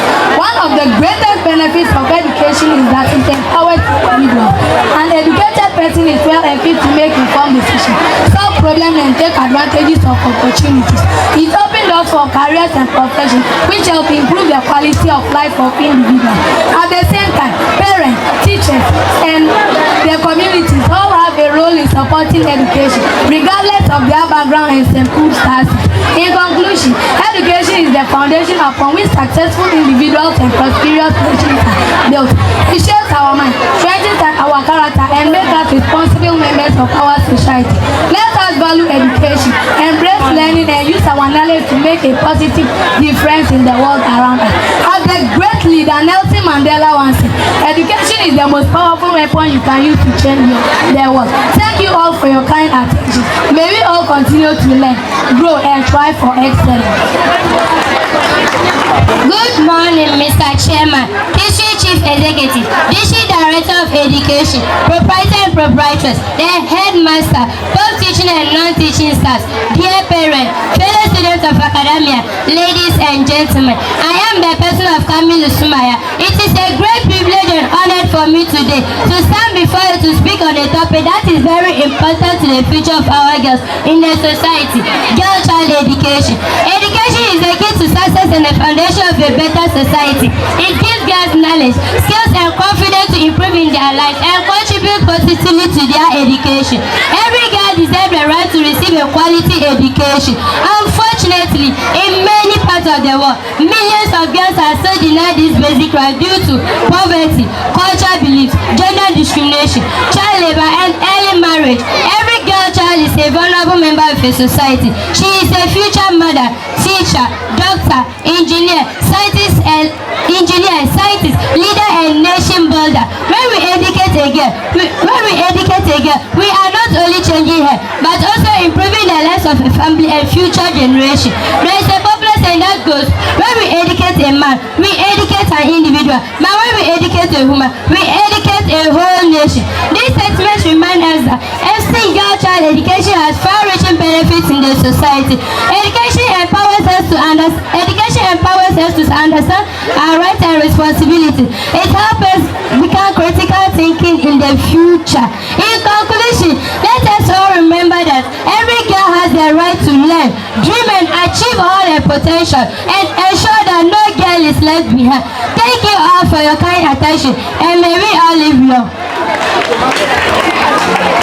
The chairwoman, district chief executive, district director of education, proprietor, head teacher, invited guests, teachers, parents, fellow students of academia, ladies and gentlemen, I am in the person of Audumaram Kennedy, and it is a great privilege for me to deliver a speech on waste management to this important gathering on our school 18 speech and prize giving day. Mr. Chairman, waste management is a social issue that has affected every aspect of our daily lives in Buipe and across the globe. As our communities grow, so does the amount of waste we produce. The items that bring us convenience, plastic, packaging, and discarded goods do not simply disappear when we throw them away. Mr. Chairman, when the waste is mismanaged, it leads to overflowing landfills, contaminated water source, and air pollution from burning of trash. This does not only harm the environment, it also threatens public health, creates breeding grounds for disease. We must all know that the earth is our shared home, and it is our duty to keep it clean and safe for ourselves and the future generation. Mr. Chairman, when waste is mismanaged, it leads Mr. Chairman, we must make three. Mr. Chairman, District Chief Executive, District Director of Education, Proprietor, Head Teacher, Invited Guests, Teachers, Parents, fellow students of academia, ladies and gentlemen, I am the person of Audumaram Kennedy, and it is a great privilege for me to deliver a speech on waste management to this important gathering on our school 18 speech and prize giving day. Mr. Chairman, waste management is a social issue that has affected every aspect of our daily lives in Buipe and across the globe. As our communities grow, so does to the amount of waste we produce. The items that bring us convenience, plastic, packaging, and discarded goods do not simply disappear when we throw them away. Mr. Chairman, when waste is mismanaged, it leads to overflowing landfills, contaminated water source, and air pollution from burning of trash. This does not only harm the environment, it also threatens public health, creates breeding grounds for disease. We must all know that the earth is our shared home, and it is our duty to keep it clean and safe for ourselves and the future generation. To effectively manage our waste, we need to adapt some sustainable hypotheses in our homes, schools, and workplace by starting with 3 magic rules of work: reduce, reuse, and recycle. Mr. Chairman, the first rule, that is reduce, means that the most effective way to manage waste is not to create it at the first place. We can do this by minimizing the use of single-use plastic and choosing products with less packaging. Mr. Chairman, reuse also explains that instead of throwing the items away, finding ways to utilize them. Simple actions like using reusable shopping bags, repurposing containers, and donating old clothes makes a massive difference. Mr. Chairman, recycle on the other hand means transforming discarded materials into new and useful products by simply separating biodegradable waste like foodstuffs from non-biodegradable waste like plastic and glasses. We must make recycling and composting much easier. Mr. Chairman, waste management is not a task for the government alone. It is a collaborative effort. It requires shifts of our daily habits. I urge everyone here today to make small conscious changes in how you handle your waste. Teach the children in our schools to be waste for all. Hold community cleanup and support proper disposal system in our local market. Let us commit today to being responsible steward of our land and resources. By working together to manage our waste, we pave a way for a cleaner, greener and healthier society. Thank you.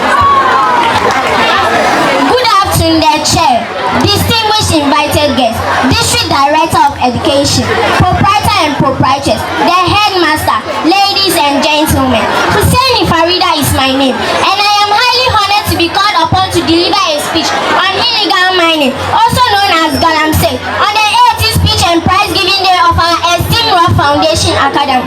Mr. Chairman, illegal mining refers to the mining activities that violates law and regulations, such as operating without license, permits, or in protected areas. Our land is scarce, our water is toxic, and our communities are suffering. The promise of economic growth has turned into a nightmare.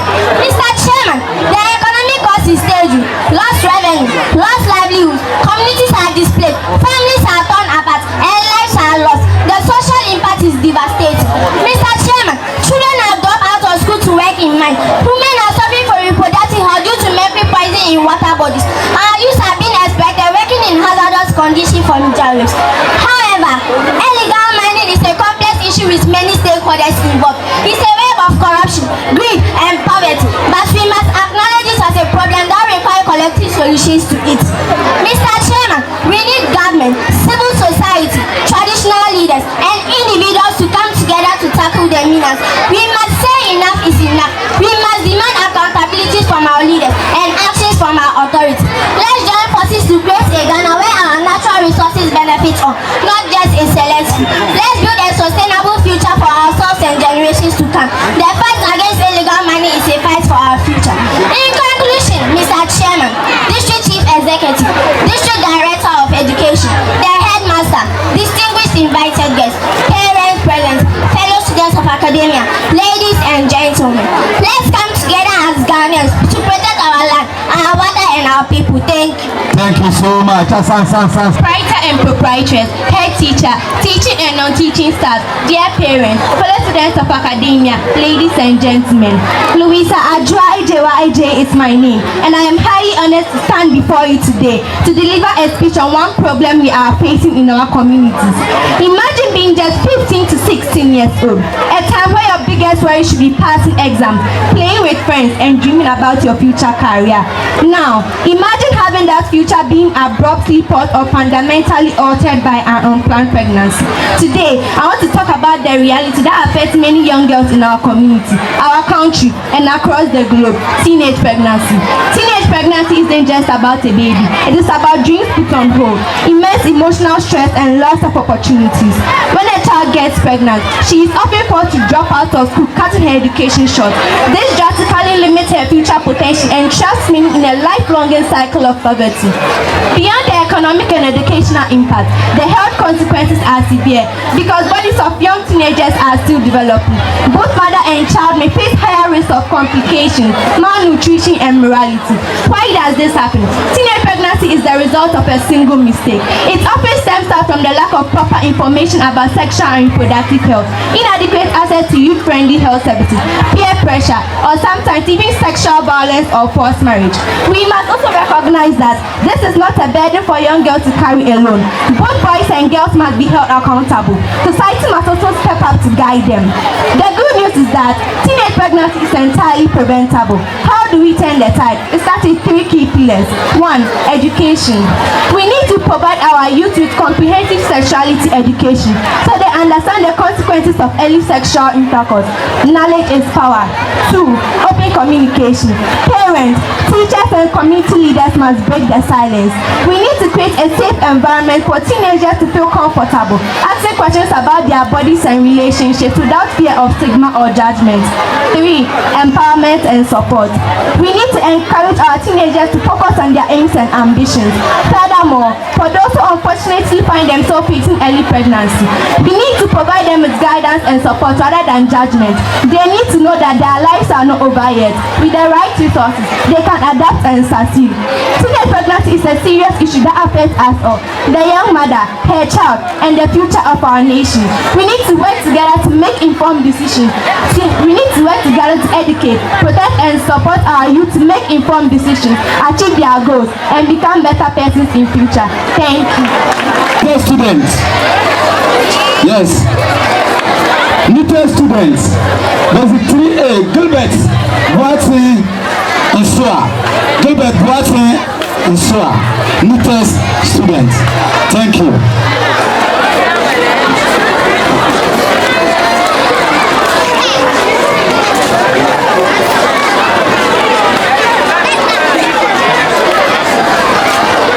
At this time, we are preparing for the Bobo dance. The Bobo dance, please. The Bobo dance. As they entertain us,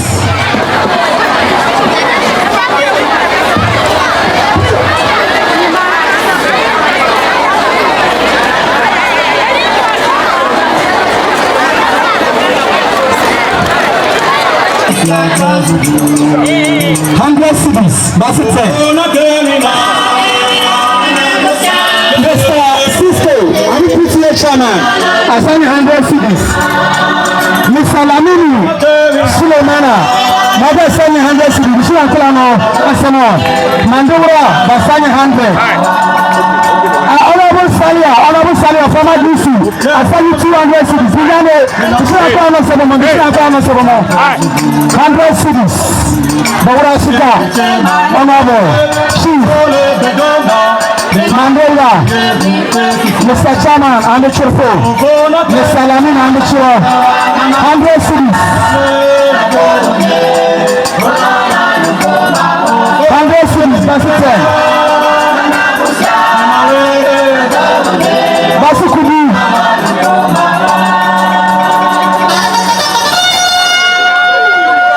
Basikubi, 100 cities. Biyande asulu phone baba ranchero fo asulu phone ranchero bande niyo kumufeta ngofo na chance kumura bingande akaba kamino yifo bende bende feta asa kushu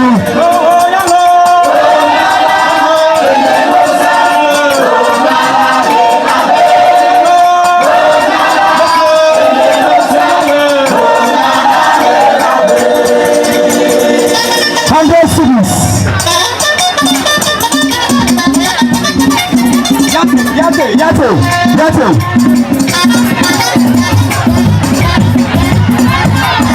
100 cities. 1 million. 100 cities.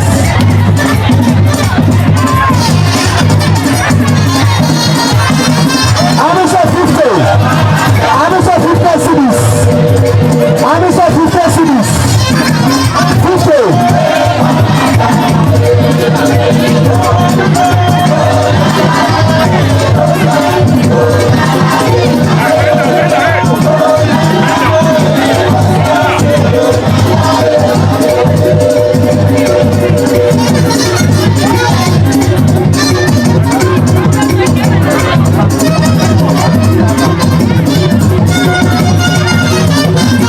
Mr. Saka Moscow, now NCC office, Basanya 100 cities. Asan Kusho Mr. Saka Moscow, 50 cities, 50 cities, 50 cities.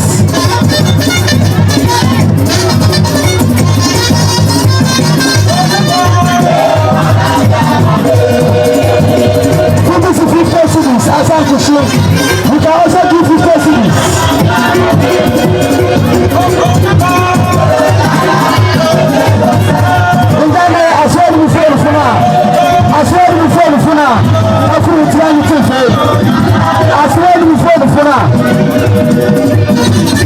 Thank you, Madam.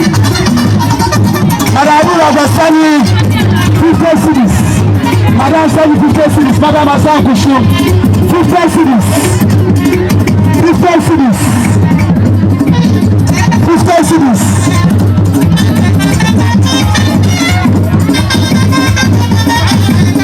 50 cities. Asan Kusho, Madam. Mr. Sharif, the press secretary. Madam, 50 cities. Mr. Sharif, the press secretary. Asan Kusho.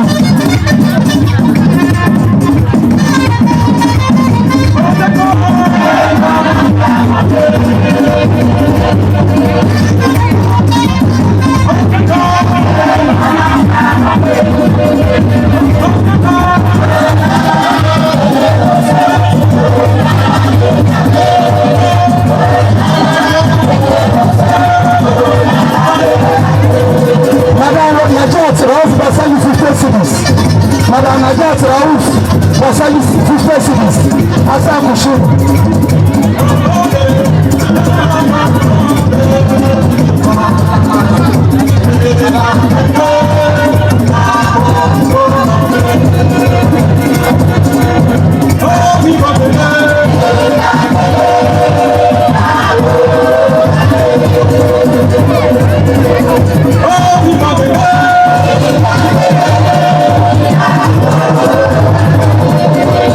Oh,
President, ladies and gentlemen, I'm so grateful for this opportunity.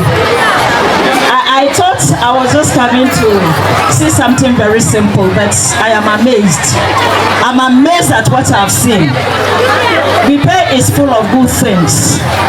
I've seen intelligence displayed, and I've also seen brilliance in culture. I didn't come to meet the Gonja dance, but I just saw them doing bobobo. We thank God for your lives here. Parents, I want to take what Madam will tell you and tell you before she does so. We are so grateful to you, because without you, this wouldn't have become possible. We thank parents so well. My name, as they said, is Habiba Grace Abosore, Mrs. And I believe most of you know me here. Gonja Christian Association, I'm part of it. Gonjaland Youth Association, I was the second vice chairperson of the association, national. And then I've been a teacher all this time.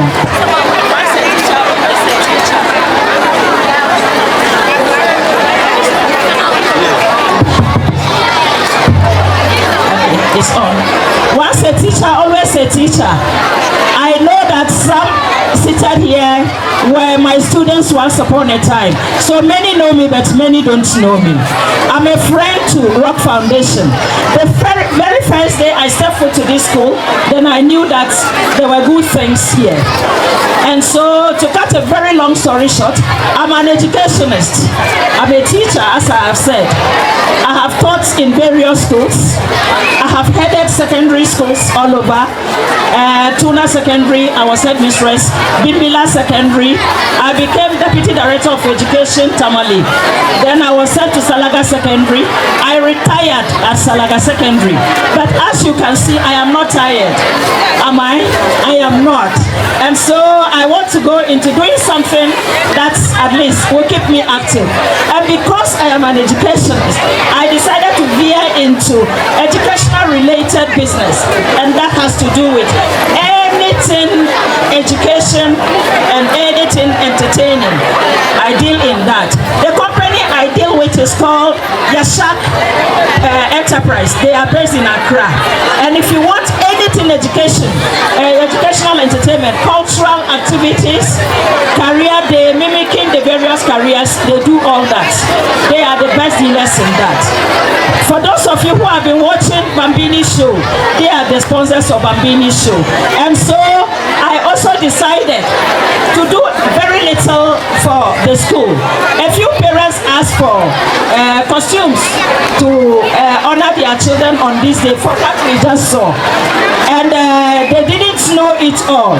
When you are buying soldier attire, you buy it coupled with a muffler, soldier muffler. Police attire, it goes with police muffler. And so they didn't know that. So I donated the mufflers, I donated a gun, the engineer's bag I donated. They didn't buy doctor from me, I would have given the doctor's bag too, because we have all that. So I've donated a few things for them so that their dressing will be complete. So if your child was the police, you have to say thank you to me. If your child was a soldier, say thank you to me. And so I have a few of the items here, so that if you are interested after this, you can look at them. And then later, if the school wants to have a career day, you can call. They can organize, and then you call from Tamale. I will send the things. I will parcel them and send them to you here. Somebody will say, why career day? Career day because it gives the children the idea of what they want to become, and it causes them to learn. You can't wear a pilot shirt when you are not good in mathematics or engineer or sciences because you are an engineer sort of. You can't talk about becoming a surveyor as the girl demonstrated without being mathematically inclined, or a teacher, a nurse without being somebody who is interested in sciences or home economics. As for teacher, you have to be an all-round person to be able to become a teacher in your career. So, in short, the children need career days because it has come to stay. In Tamale, most of the schools, they do it. Even in Damango, last week I was in Damango, they did it. And then I sent some of the costumes there and they bought. I thank you so much, Rock Foundation. I thank you so much, parents. And I thank you, everybody who made this a reality. God bless you. 2 years from graduation and speech and prize giving day. In fact, today has been an exceptional day, and I know we are all happy for coming to this very important occasion. Yeah. Before I begin, I would like to thank the Almighty God for making it possible. Even though we don't have life, but they have tried all that they could to make us have this successfully. And then to our hard-working teachers, in fact, continue your good work. For they say the teacher's reward is in heaven. So let us keep working. Let's have the children at heart. Let's be committed. It is when you have the children at heart that when you are working, you don't even think of anything. So let us have the children at heart so that whatever we are doing it in the name of God. Another important issue I would like to tackle is our school fees. Please, please, please, please, double please. Let us always try to pay our wards fees. For this is what they use to pay the teachers. This is what they use to motivate the teachers so they work harder, and our children will always display and show their talents like they have done today. So please, parents, I'm pleading with you. Let us try to pay our school fees in time. In fact, I think we all heard that there may be some adjustments in our fees. Let us take it light. We know things are hard. The teachers need to be motivated. If they are always on the same salary, it will not work. They will relax. So please, whatever is being added, let us take it in good faith. Let us try, even though it is hard, but let's try. It's because of the children that we are going up and down. We are always tired, especially our mothers. You see them going and coming. It's nothing but because of our wars. So let us still do more. Please, some of us, our children, when they are coming to school and you see them, in fact, you like it. And some too, you will not believe it. Their dresses, they don't look neat. Please, let's try. You see that when they were giving awards, they gave, this person is neat, this person is neat, this person is neat. So let us try to always make sure that our awards look very neat before they come to school. Then we have something we call this career base. I think we have seen the way Madam have displayed here her things, and you see our soldiers, our military, our who they all came and did very well. When it gets to this time, we should always try to be committed. Let's go into them and then make sure that they come out and then they are happy. The books that, the awards that they are giving them, most are readers. Most of the awards are reading books.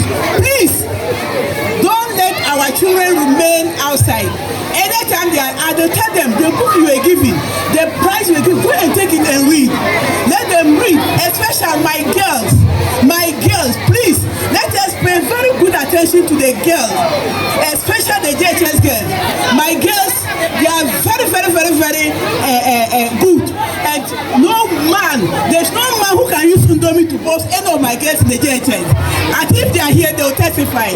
So please, let us be very vigilant with our girl child so that they will go higher and higher. I was very happy when they were mentioning just first, second. Let's continue it.